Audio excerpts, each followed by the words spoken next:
हाँ जी, कैसे हैं आप लोग? उम्मीद है बढ़िया होंगे।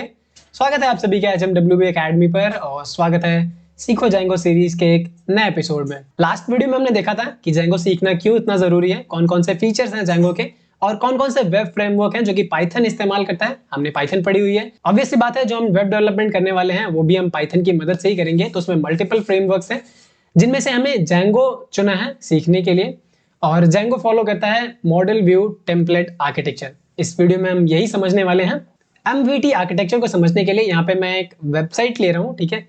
ये मैं अपना यूट्यूब वाला चैनल ले रहा हूँ, इसका एक यूआरएल है। अब एमवीटी को समझने से पहले एक एग्जांपल लेके समझने की कोशिश करते हैं। तो यहाँ पे मैंने गूगल ओपन कर लिया है। यहाँ पे मैं एक यूआरएल देने वाला हूँ, ठीक है। www.youtube.com/@hmwb academy ये मेरे यूट्यूब चैनल का यूआरएल है। मैं जैसे इस पे एंटर हिट करता हूँ तो आपको ये समझ आएगा कि मैंने एक यूआरएल दिया एंड यूआरएल की मदद से उसने बैकग्राउंड में कुछ काम किया और मेरे को ये वाला पेज दिया, ठीक है। मेरे चैनल का पेज इसने रिटर्न किया। तो ये जो बैकएंड में सारी चीजें हुई कि मैंने सिर्फ और सिर्फ यूआरएल दिया और यूआरएल की मदद से इसने कैसे इंटरनेट पे जाके इस वेबसाइट को एक्सेस किया और मुझे ये पेज रिटर्न करके दिया। तो यही समझने के लिए हम यहाँ पे समझेंगे एमवीटी कि अगर ये चीज जेंगो में बनी होती तो जेंगो में ये फ्लो कैसे काम करता। क्लियर है? यहाँ से इसको एक डायग्राम से समझने की कोशिश करते हैं। यहाँ पे ये एक क्लाइंट है। क्लाइंट आप खुद को समझ सकते हो, जो भी बंदा रिक्वेस्ट करने की कोशिश कर रहा है वो क्लाइंट है। यहाँ पे इसने क्या किया, वो यूआरएल हमें प्रोवाइड किया और रिक्वेस्ट रेज किया कि इस यूआरएल पे जो भी है हमें दे दो। क्लाइंट ने यहाँ से रिक्वेस्ट किया, अब ये जाता है सर्वर पे जहाँ पे आपका प्रोजेक्ट होस्टेड है, ठीक है। अब ऐसा नहीं कि आपके लैपटॉप पे रिक्वेस्ट आ रही है, नहीं, आपके लैपटॉप पे रिक्वेस्ट नहीं आ रही है। आपका कोड जहाँ पे जेंगो का जो कोड आप बनाओगे इसको कहीं होस्ट करोगे तो ये उस सर्वर पे जाएगा और उस सर्वर पे जाके ये यूआरएल उसको देगा। अब यहाँ पे एक होता है यूआरएल डिस्पैचर, ठीक है। यूआरएल डिस्पैचर क्या करता है, इस यूआरएल को लेता है और इसके करेस्पॉन्डिंग व्यूज को रेफर करता है। अब यहाँ पे हमारे पास जो डायग्राम है वो इसी तरीके से चलता है। पहले यूआरएल दोगे, उसके करेस्पॉन्डिंग एक व्यू बना होगा, ठीक है, कि इस यूआरएल पे क्या चीजें दिखानी है। यूआरएल डिस्पैचर क्या करता है कि इस यूआरएल को लेता है और करेस्पॉन्डिंग व्यू पे राउट कर देता है कि अगर आपने ये यूआरएल दिया है, ठीक है, आप इस व्यू को एक्सेस कर सकते हो। व्यू हमारा वो पार्ट है जहां पे हमारा लॉजिक हैंडल होता है कि कौन सा डेटा एक्सट्रैक्ट करना है डेटाबेस से, कौन सा टेम्पलेट यूज करना है दिखाने के लिए। ये सारी जो प्रोसेसिंग होती है, सारी हैंडलिंग होती है व्यूज के अंदर होती है।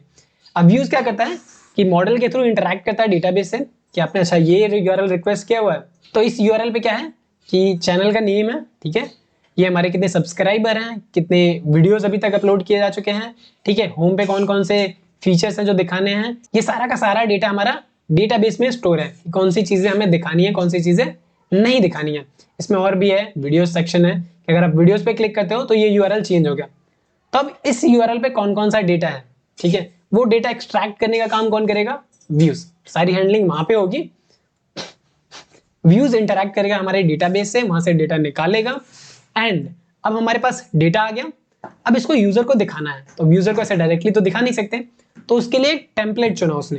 अब टेम्पलेट की बात करें, यहाँ पे जो यूआई आपको दिख रहा है, यहाँ पे यूजर इंटरफेस, इसको बोलते हैं हम टेम्पलेट। अब इसका एक टेम्पलेट बना हुआ है। आप कोई भी यूट्यूब चैनल ओपन करोगे आपको कुछ इसी तरीके से टेम्पलेट दिखेगा, ठीक है। यहाँ पे बैनर दिखेगा, यहाँ पे आइकन दिखेगा, यहाँ पे चैनल नेम दिखेगा, सबकी एक फिक्स पोजीशन है। बट हाँ, जो भी आप रिक्वेस्ट कर रहे हो उसमें चैनल का नेम डिफरेंट हो सकता है, लोगो डिफरेंट हो सकता है, बट जो टेम्पलेट है दिखाने का यूजर इंटरफेस वो हमारा यही रहने वाला है, यही फॉर्मेट में दिखेगा। तो अब इसने क्या किया, वो डेटा को लिया, इसने उस डेटा को इस टेम्पलेट में फीड करके भेज दिया। जैसे अगर मेरा चैनल एक्सेस करना है तो इसने मेरे चैनल का डेटा इस टेम्पलेट में डाल दिया, ठीक है। अब ये क्या करेगा, व्यूज वापस क्लाइंट को रिटर्न कर देगा एज अ रिस्पॉन्स कि ये लो आपका टेम्पलेट है। तो ये जो आपको दिख रहा है यूजर इंटरफेस पे, ये हमारा एक टेम्पलेट है, रिस्पॉन्स है। तो इसमें तीनों ही चीजें कवर हो गई, मॉडल, व्यू, टेम्पलेट। मॉडल क्या है, हमारा डेटाबेस से है रिलेटेड। व्यूज में हमारी सारी फंक्शनैलिटी हैंडल होती है कि कौन कौन सी चीजें हमें एक्सेस होनी चाहिए, कौन कौन सी चीजें नहीं होनी चाहिए। देन उसके बाद थर्ड आपको जो यूजर इंटरफेस दिख रहा है ये हमारा टेम्पलेट।